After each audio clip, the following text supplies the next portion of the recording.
Hey guys, in this video I'm going to show you how to pay bills in RBC Bank App. First thing I want you to do is just go to launch the app, come to the bottom, click on move money, click here on pay a bill, and then I want you to come here, click on pay a bill again. Of course, if you don't have them added to your payee list, you can click here to add a payee. We'll just go ahead and click on pay a bill, select the account you're paying from. We'll choose our savings account, and then you enter the amount. Let's say it is $5.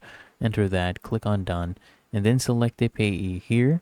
Click on here where it says to, and then we'll choose this person right here. Choose the date here as well. Click on done. Choose the frequency. This will be a one-time payment. Of course, it can be a recurring one, weekly, for example. Just leave this one at once. Click on done. Click on continue, and then here you can review everything and click on pay now, and you'll see a confirmation. Really that easy. If you found this helpful, make sure you smash that like button and subscribe to the channel. It really helps me out as well.